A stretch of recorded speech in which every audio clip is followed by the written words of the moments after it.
ओम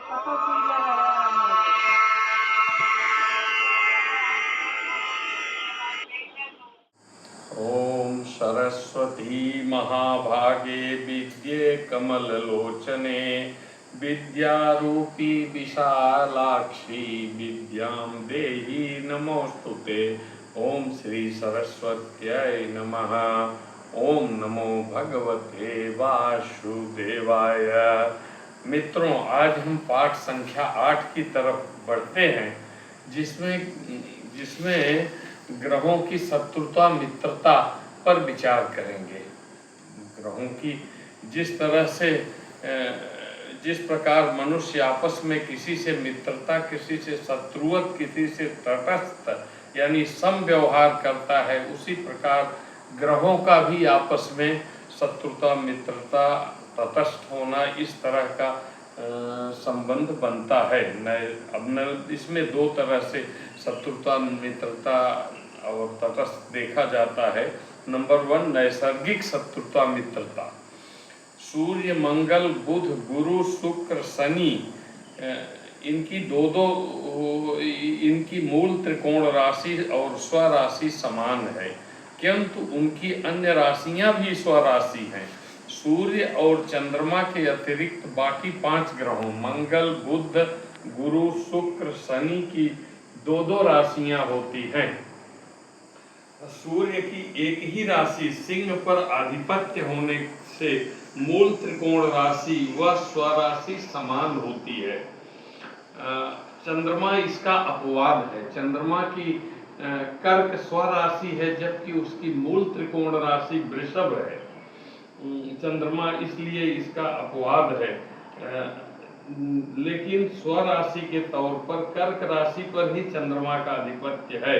जिस प्रकार अंतरराष्ट्रीय कानून में शांति, युद्ध और समता इसी का सिद्धांत से चला जाता है। कौन सा राष्ट्र किसके साथ मित्र है, किसके साथ किसका दुश्मनी है, शत्रु है, युद्ध की स्थिति है, किसके साथ तटस्थ है। इसी प्रकार ईश्वर ने जब पृथ्वी और ग्रहों और नक्षत्रों की उत्पत्ति की है, तो ठीक इसी प्रकार से 3 संबंध ग्रहों पर लागू होता है।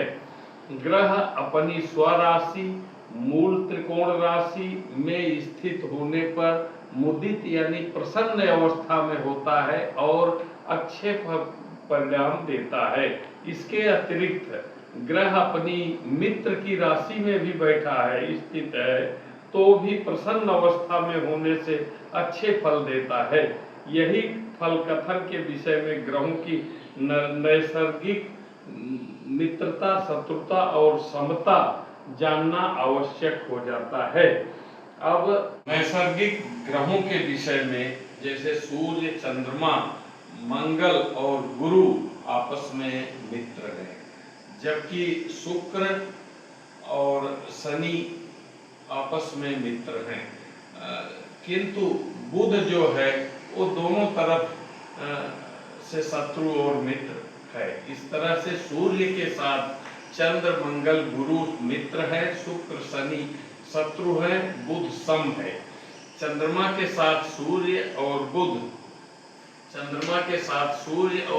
मित्र हैं और चंद्रमा का कोई भी शत्रु नहीं है। उसके साथ सम व्यवहार करने वाले मंगल, गुरु, शुक्र और शनि ग्रह हैं। और मंगल सूर्य, चंद्र और गुरु इसके मित्र हैं। बुध को मंगल अपना शत्रु मानता है और शुक्र और शनि को सम मानता है। इसी तरह गुरु सूर्य, चंद्रमा और मंगल को अपना मित्र मानता है, बुध और शुक्र को शत्रु मानता है, शनि को सम मानता है। शुक्र ग्रह बुध और शनि को अपना मित्र मानता है, चंद्रमा और सूर्य को शत्रु मानता है, जबकि मंगल और गुरु को सम मानता है। शनि बुध और शुक्र को अपना मित्र मानता है और शनि देव जो हैं सूर्य, चंद्र और मंगल को अपना शत्रु मानता है। जबकि शनि के पिता हैं सूर्य, लेकिन फिर भी शनि जो है सूर्य को, चंद्रमा को, मंगल को, तीनों को अपना शत्रु मानता है, जबकि गुरु को सम मानता है। इसको दूसरे तरह से हम देखते हैं तो देव ग्रह में मंगल, सूर्य, चंद्र और बृहस्पति आपस में मित्र हैं, जबकि दानव ग्रुप में शुक्र, शनि, राहु और केतु आपस में मित्र हैं। बुध जो है वो बुध चंद्रमा बुध को अपना मित्र मानता है, चंद्रमा का पुत्र बुध है, जबकि बुध चंद्रमा को अपना शत्रु मानता है। ये भी अजीब बात है। इस तरह से ग्रहों का नैसर्गिक मित्रता सारणी हुई। इसके अलावा सिर्फ इसी पर निर्भर नहीं होता, किसी कुंडली का विवेचन करने में हमें उसकी कुंडली में ग्रहों की स्थितियों के हिसाब से शत्रुता और मित्रता बदलती जाती है, जिसको हम तात्कालिक मित्रता शत्रुता सारणी कहते हैं। तात्कालिक में ग्रह जहां पर बैठा हुआ है वहां से दूसरे, तीसरे, चौथे, 10वें, 11वें, 12वें भाव में जो ग्रह बैठे हैं वह मित्र होते हैं।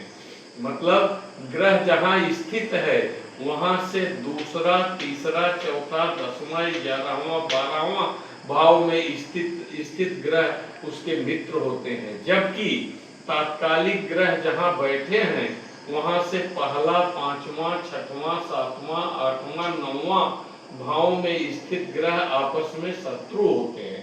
तो इस तरह से तात्कालिक शत्रुता मित्रता की हम सारणी कुंडली के आधार पर बना लेते हैं। अब कुंडली बनने के बाद, ये सारणी बनने के बाद हम नैसर्गिक मित्रता सारणी, तात्कालिक मित्रता सारणी दोनों को मिला करके एक तीसरी सारणी बनाते हैं, जिसको हम पंचधा मैत्री बोलते हैं। नैसर्गिक और तात्कालिक मित्रता शत्रुता आदि को मिलाकर पंचधा मैत्री सारणी का निर्माण होता है, जो किसी कुंडली के लिए फल कथन में आवश्यक होता है। तो नैसर्गिक और तात्कालिक, मित्र प्लस मित्र इज इक्वल टू अति मित्र, सम प्लस मित्र बराबर मित्र, और शत्रु प्लस शत्रु इज इक्वल टू अधिशत्रु। यानी इसमें, इस सारणी में जो शत्रु है, इस सारणी में भी जो शत्रु है, दोनों जोड़ने पर अतिशत्रु हो गया, या उसको अधिशत्रु ही बोलते हैं।